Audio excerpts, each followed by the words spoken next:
Have you ever looked around your own neighborhood and, just thought, what if we could be more than just people living side by side? Like more connected. Exactly. Like a real community. Supportive, working together on something meaningful. It feels like a really basic human thing, doesn't it? That desire for belonging.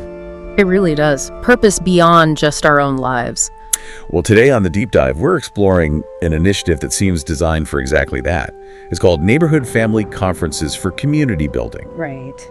And our source material, it gives a pretty clear framework, I think, and a really inspiring vision for how these gatherings can work. Yeah, it's like a blueprint almost, taking these big ideas about unity and service. And bringing them right down to your street, your block. Practical stuff. Yeah, practical is the word. And these aren't, just your average block party or potluck. Those are great, of course. Oh, yeah. Love a good potluck. Me too. But these conferences, they seem more structured, like planned opportunities for real engagement. They draw on some specific principles, aiming to build communities that are genuinely vibrant and supportive. They have a purpose baked in. Which is? Well, to invite, encourage, and really get community members involved in talking about their shared future, and crucially, how they can build it together. Okay, so let's unpack that a bit. What exactly are these neighborhood family conferences, according to the source? Fundamentally, they're community events designed specifically to happen in neighborhoods. Right in your backyard, almost. Pretty much. The aim is to empower local action, get people feeling like, yeah, this is our community, we can shape it. And what's interesting is how flexible they seem to be. Oh, definitely. That flexibility seems key. They mention it can be just a few hours. Like an afternoon, maybe. Yeah, or an evening, or you could go bigger, like a whole weekend thing for deeper dives. And the size can vary too. Right. Small group, just a few folks getting together, or a much larger gathering with lots of families and friends. So it really can be tailored. Exactly. Tailored to what a specific neighborhood needs, what it can handle, its own rhythm, that makes it feel accessible, Yeah, it does. And the timing. This is interesting. The source suggests September and October are ideal months. So as you're listening now, you might think about how that fits. Summer's winding down, people settling back into routines. It feels like a natural window, doesn't it, for maybe refocusing on community connection. It does. Okay, so here's where it gets really interesting, I think. These conferences, they're flexible, yes, but they can explore some really powerful themes. Yeah, guided themes. And it's not random topics. Each one seems to be anchored by a pretty profound quote. And these quotes, they all come from the Universal House of Justice, which, for listeners who might not know, is the international governing body of the Baha'i faith.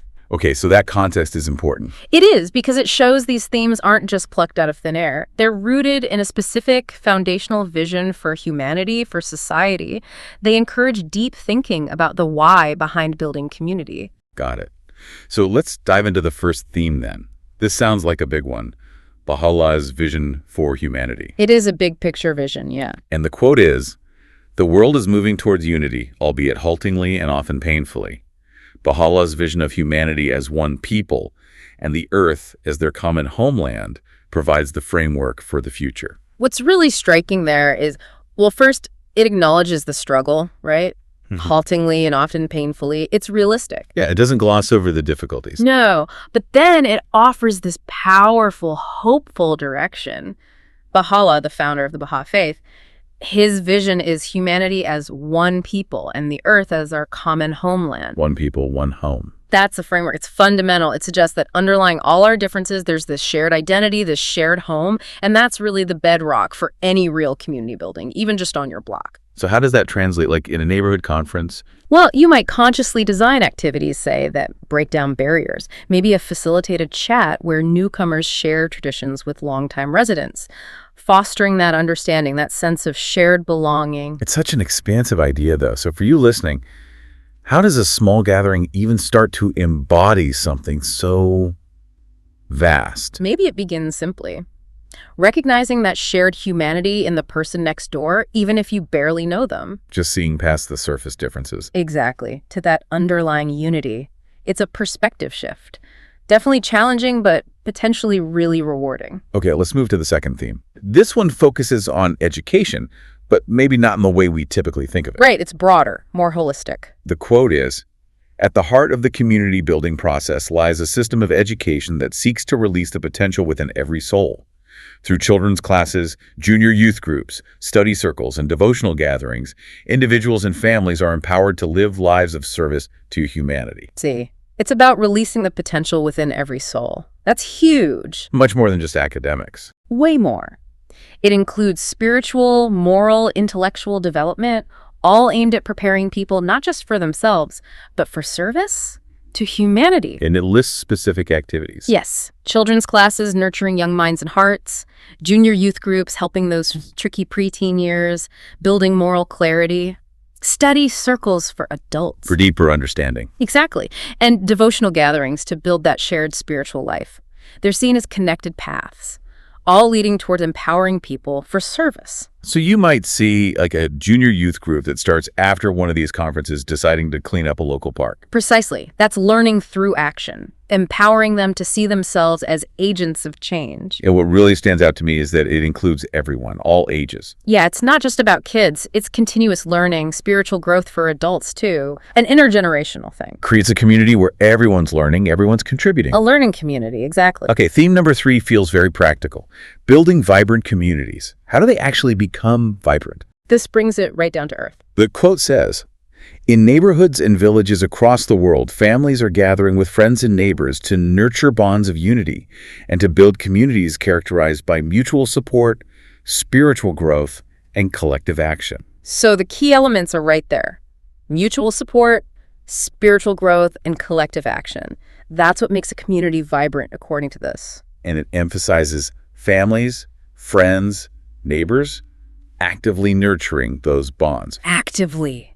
That's the word. It's not passive. It takes effort, intention. It really makes you ask, doesn't it? Yeah. What does it mean for you to actively nurture bonds in your neighborhood? Right. How do you do that? Maybe a conference sparks something tangible, like a neighborhood skill swap. You teach me gardening, I help you fix your leaky faucet. That's mutual support and collective action right there. Yeah, I like that. And these conferences, they sound like the perfect place to actually have those conversations. Exactly. A dedicated space to talk about what mutual support looks like for us here.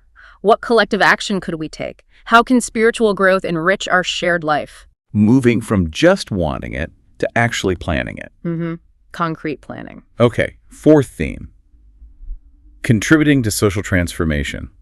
This looks beyond the immediate neighborhood. Yeah, the ripple effect. The quote, "As efforts to foster spiritual and material progress are multiplied, communities will be able to contribute more effectively to the betterment of society, advancing social harmony and justice." So this connects the local work, that spiritual and material progress within the community. Meaning improving people's inner character and their outer conditions. Right. Better people, better lives. When that happens locally, the community becomes a stronger force for good in the wider world, advancing social harmony and justice. So local actions aren't isolated. Not at all. They contribute to something bigger. That park cleanup we mentioned, it starts local, but maybe it reduces petty crime, encourages healthier lifestyles, fosters positive interactions. It radiates outwards. It really drives home that idea that collective action locally isn't just about fixing potholes on your street. No, it's an engine, a powerful engine for positive change in society as a whole. Each local step helps build a stronger foundation for a better world. Like laying bricks for a bigger structure. Exactly. Okay, 5th and final theme. This one feels crucial. Participation of all as protagonists. Who actually does this work? The answer is clear, everyone. The quote, "The work of the plan advances through the efforts of 3 protagonists, the individual, the community, and the institutions of the faith, each playing a distinct but complementary role, and all learning to act in harmony with one another." It's such a clear picture of collaboration. The 3 protagonists, the individual, the community, and the institutions. Which you said means the Baha'i administrative bodies. Yes, the local and national ones. And the key is, each has a distinct but complementary role. They have to learn to act in harmony. So it's not top-down. Not at all. It's synergy. An individual might have an idea for a project. Like the skill swap. Right. The community gathers, maybe at a conference, discusses it, plans it, and the institutions might offer support, resources, guidance. Responsibility and action are shared. That really lands the point that everyone is an active player, a protagonist, not just watching from the sideline. Absolutely. Your involvement matters, big or small. It's meant to be truly grassroots, truly inclusive. Okay. So, putting it all together, what does this mean for you, the listener? These 5 themes, the big vision, education, vibrant communities, social transformation, and everyone participating. They really form a cohesive whole, don't they? An approach to community building. Yeah, weaving together that grand vision with really practical steps. Education, support, action, all powered by everyone chipping in. Let's take a well-designed system, each part working together. And the neighborhood family conferences then are like the doorway. Exactly. A practical, accessible entry point. A way for you, for families, to actually engage with these deep ideas and start contributing right where you live. Taking these big concepts and making them doable. Actionable. Bringing them into your daily life, your neighborhood's life. And that's the real appeal, I think. These conferences offer you a chance to explore important ideas and put them into practice, to build connection and purpose, literally on your doorstep. Building that vibrant community you were talking about at the start. So just to recap for everyone, neighborhood family conferences happening, suggested for September and October. Flexible format. Yeah, short or long, small or big. Exploring themes of unity, education, community building, social change, and everyone being a protagonist, all guided by some really inspiring principles. And it's all about empowering that local action, but connecting it to a global vision, turning ideals into actual improvements. Improvements in your neighborhood that can ripple outwards. Exactly. Making things better locally contributes to a more just, more harmonious world overall. Which leaves us with a final thought, a question for you. How might gatherings like these, even small ones, starting maybe this September or October, how might they begin to really shift the feeling, the fabric of your own neighborhood? Moving it from just people living near each other to becoming a truly thriving, interconnected community. Something to think about. Definitely. Thank you for joining us on this deep dive.